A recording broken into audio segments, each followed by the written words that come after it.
topic that I was given. You know, for decades, every time I spoke, you know, I came up with the topic. I would spend time trying to seek and be open and be inspired. And from time to time, I'm given a topic, and I really enjoy that a lot. So, is this a theme that is like this month? This is this month, yeah. This month is delight. So that is awesome. Well, very happy that you gave me this topic, and look forward to sharing it with you. I want to start with just the sort of definition of delight, so we know we're all thinking about the same thing. A delight is a high degree of gratification and pleasure, extreme satisfaction, something that gives great pleasure, the power of affording pleasure, to take great pleasure, to give keen enjoyment, to give joy or satisfaction. So the first thing I want to ask you today is to think about that definition. Extreme pleasure, gratification, satisfaction. And I want to ask you to really reflect on how much delight is currently in your life. How much of your time do you spend being delighted?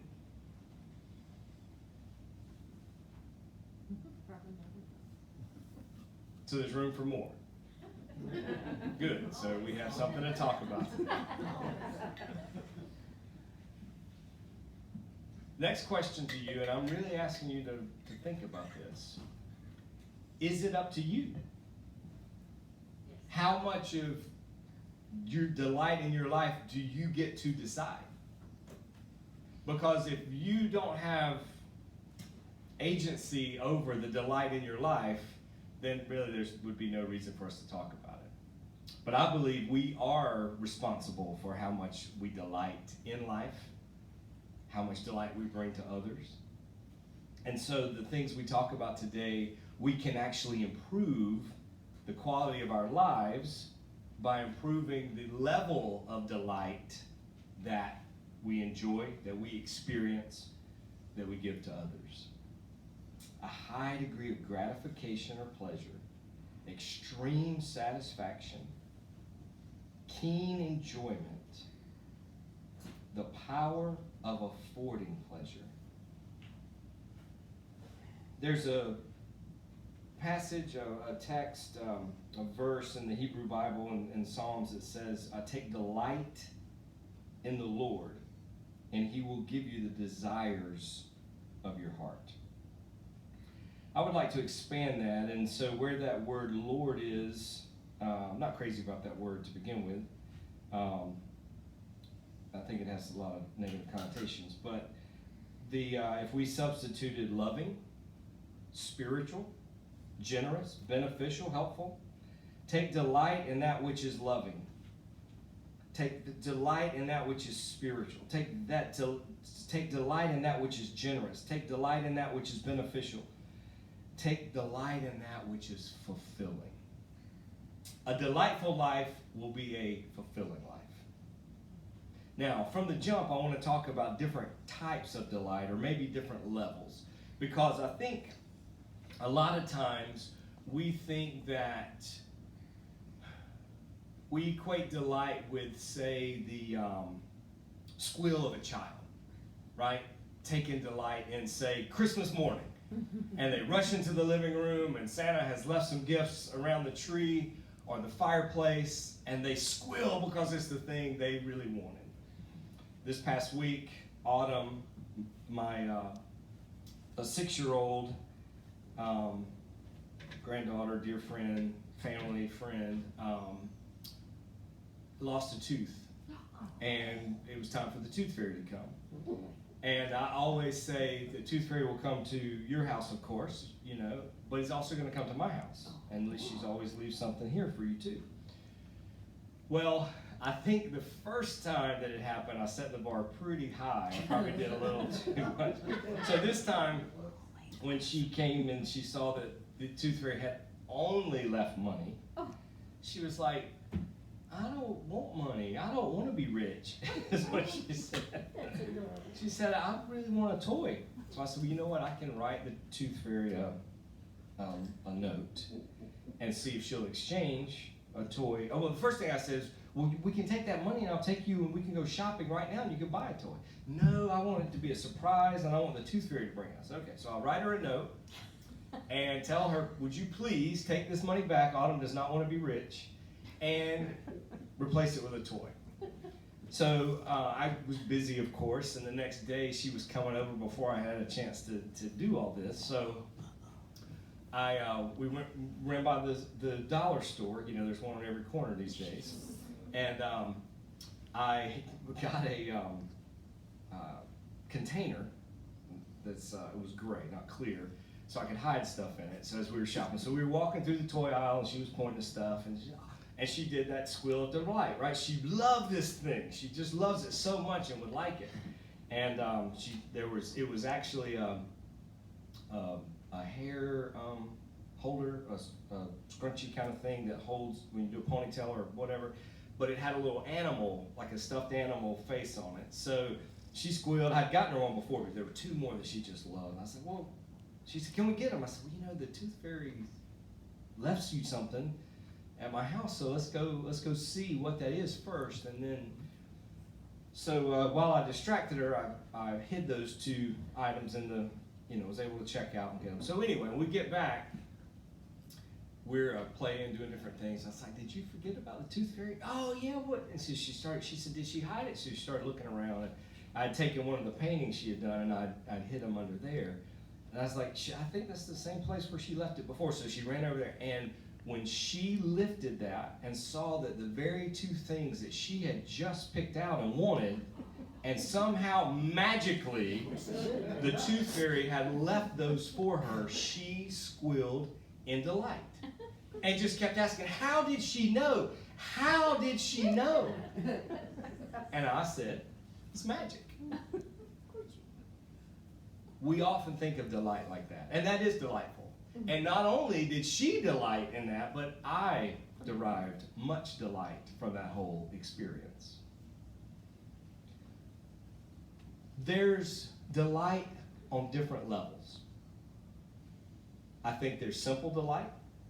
Sometimes it surprises us, and maybe that is that first bite of dessert that is perfection, and that explosion of deliciousness in your mouth and what that's doing for your senses and how pleasurable that is.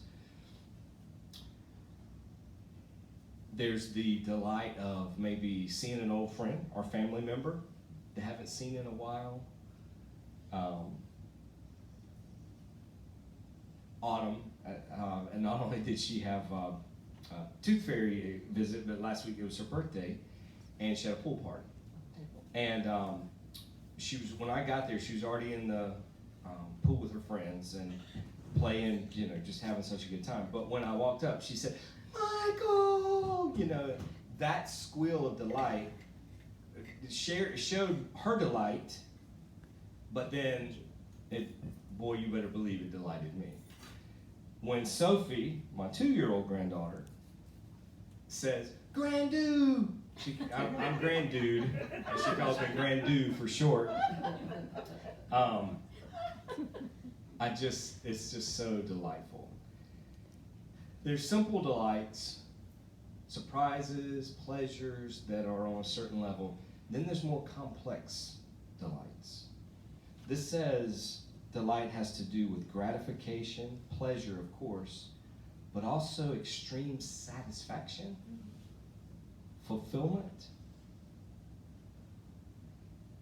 There's the kind of delight that requires investment, that requires of us to make an investment and realize that maybe every aspect of it is not pleasurable.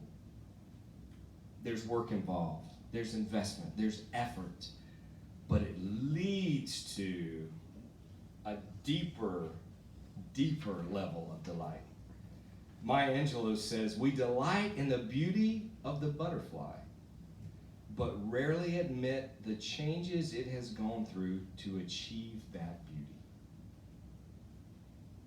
So I feel like in putting more delight in our lives, we need both. We do need the simple, the pleasurable that's on one kind of level, and we need the deeper delight that is, I have invested, I have worked, I have ordered my life in such a way that more delight can come my way, and I can experience a deep satisfaction, a deep fulfillment that is continually expanding.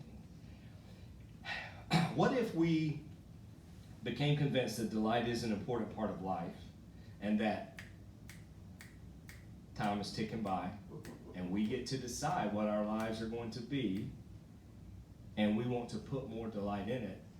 Why don't we consider at least having a delight filter, so that every decision we make, we ask, how much delight is this going to bring me? How much delight is this going to bring others? Is this worth the time? Because everything we're doing, we're trading time for it. Is it worth it? Will it bring not just pleasure, but fulfillment and satisfaction? Is it worth that investment? It's an important question to ask. And I feel like if we're going to have more delight in our lives, one of the things we're going to have to learn to do is say no. No, thank you. And this good thing that you're offering me, I appreciate it. And it is good.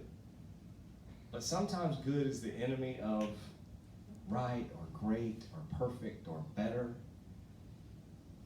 And I feel like some of us are so accustomed to compromising, to, well, I don't expect much, and just whatever comes my way is fine, and, life is hard, and, it's okay, I'll get through it, rather than actually seeking delight, rather than being open to delight, rather than leaning into delight. Why wouldn't we do that? Why wouldn't we live that way? One reason might be, and these are the enemies of delight, that it doesn't last. So we can experience delight, but we don't walk around in a perpetual state of delight, just humming, buzzing, it's just constant delight. Nor would we want to.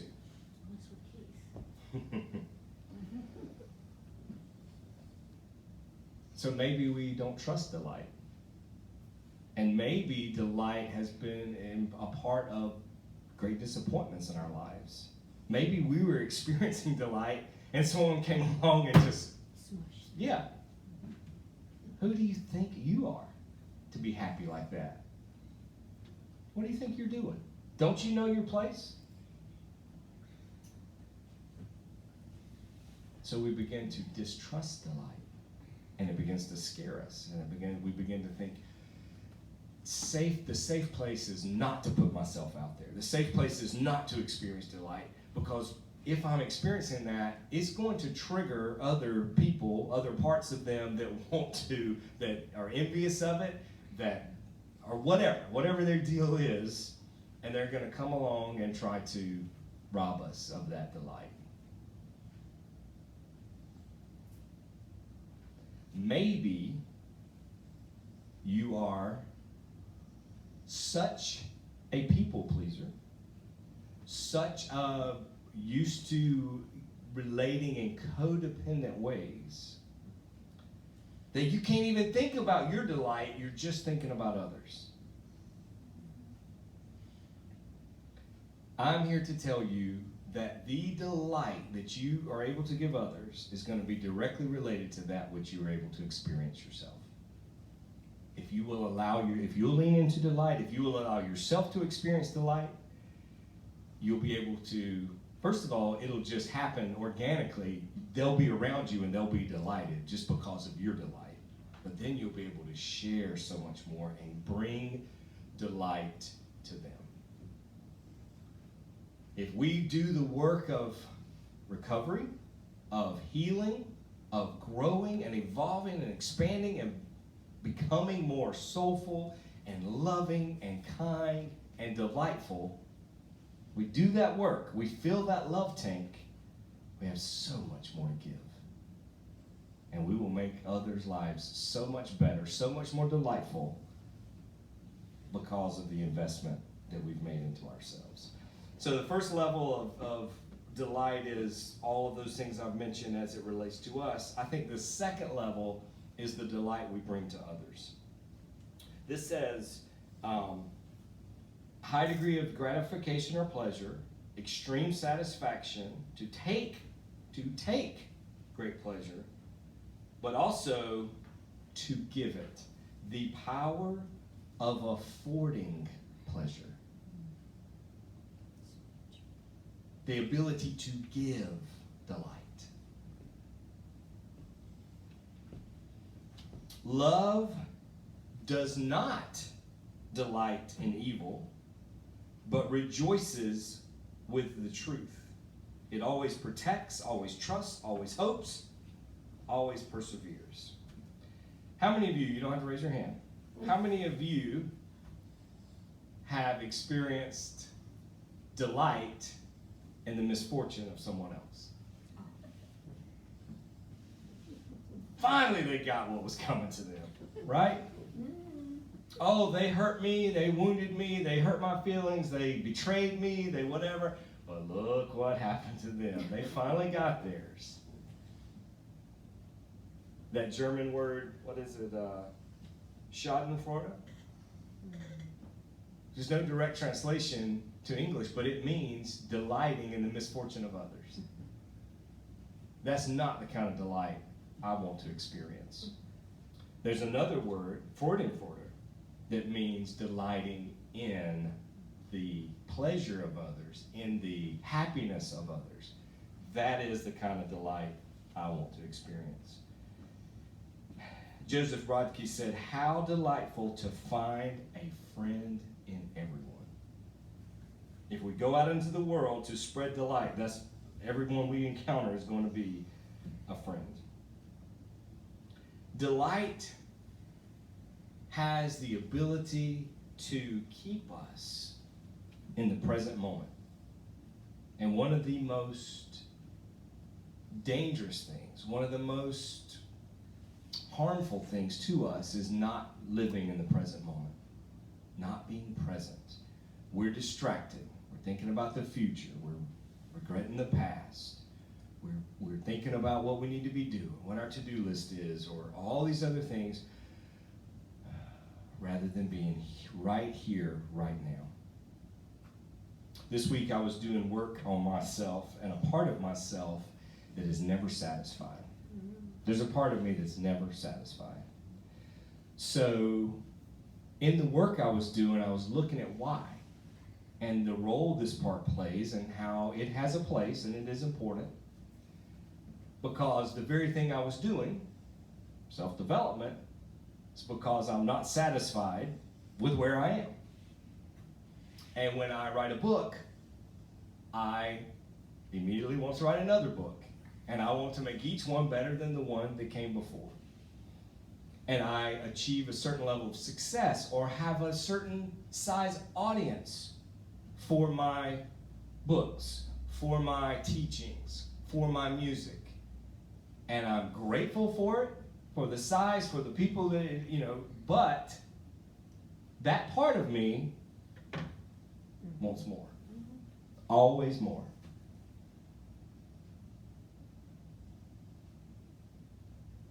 And I begin to see, if in the wrong place, if given the wrong emphasis, what a thief that part is. Because if that part of me is out of balance, it's not just encouraging me to do more or achieve more or be a better person, but it's never satisfied. And so when I'm in the very moment that I should be delighting, it's saying, oh, but there's more to do, there's more to achieve, there's more to become, there's more. we have to be careful of those parts of us that are robbing us of delight, that won't let us be free and present in the present moment. I've mentioned my grandchildren. They help me be in the present moment, to play, to enjoy life. When my children were small, same thing. And one of the great pleasures I had was in tucking them in at night. And the conversations we would have, the stories we would tell, letting them tell me about how they're feeling in their day. And it was one of the highlights of my day, was to do that. And in my son's bedroom, there was a little alcove where his bed was. And I took a pencil and we started just writing on the wall above where his bed was. And it's still there, and there were things that would come up, and he was into skateboarding, Tony Hawk. And he had Tony Hawk t-shirts and skateboards and everything. And so one night I wrote, I think Tony Hawk should wear Micah Lister t-shirts. And Ashton Kutcher's, I don't even know what show it was, but he was doing the farm hand at the time. It was some, and so we drew the farm hand, and we just, all kind of things that were just so delightful and so much fun, and I think gave safety, security, better night's rest to my son, and it definitely did so much for me. Being present in the present moment. If we're delighting, we are present. If we're not delighting, we're probably not present. Another real important thing I would encourage us to do is surround ourselves with other delighters. If you want to be better at delighting, get around some people who delight in life, who get the most out of life, who enjoy it, who are delighting and are also delightful. And I promise you it'll rub off on you. I promise they'll be an example and they'll help you learn how to do it more. There's a concept, I hope it's not literally true, but it's sobering, that we are really only the sum of our 5 closest people in our lives. We need to be careful of the company we keep. And if you're spending your time around people who don't know how to delight and who can't delight in your successes, in good things that happen to you, should you be hanging around them? Robert Frost said, "A poem begins in delight and ends in wisdom." I like that. I think there's a lot of truth to that. But this is what I wanted to say. This is what I want to live. This is what I want it to be. A poem or a life or an experience begins in delight and ends in wisdom and delight. I don't think to gain wisdom we have to sacrifice delight, especially if we delight in wisdom, especially if we delight in growing and evolving and experiencing these things. So what if our lives could begin with delight and continue and ultimately end with wisdom and delight? I have been writing novels for nearly 30 years. I have been writing songs for less than 3 years. And you would think that the songwriting, which is new in middle age, something new, would be the more delightful experience. It's shiny and new and fun. I've never done it before, and it's so gratifying of a feeling. I love it. But it is no more delightful than writing my novels or getting to share with you today. take delight in those things, in developing my gifts and sharing them. My point is, if we can do something for 30 years and it be just as delightful as when we began, and just as delightful as something new we're doing, I think we're on the right track when it comes to delight. I really do.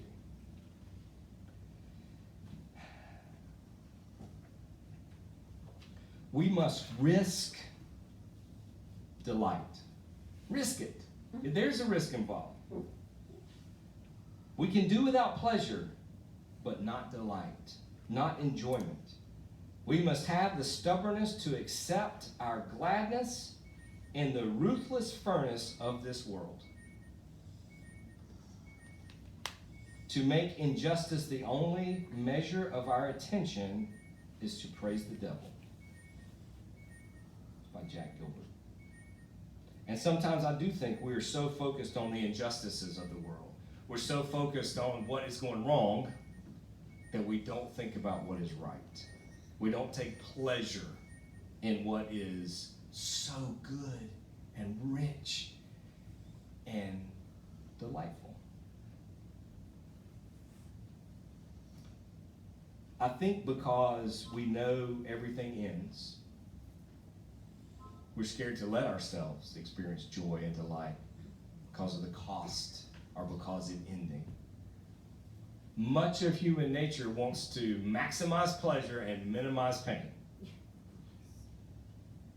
True delight's going to involve both of those things. That butterfly, the process of becoming, us becoming. Mm-hmm.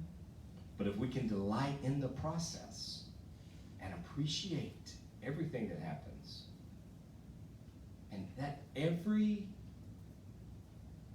failure, if you want to call them that, every wound, every hurt, every setback, everything is an opportunity. And it's not just an opportunity for a life lesson or learning or growing or evolving or becoming our best selves. It's an opportunity for delight. Somerset Maugham said, "Nothing in the world is permanent, and we're foolish when we ask anything to last.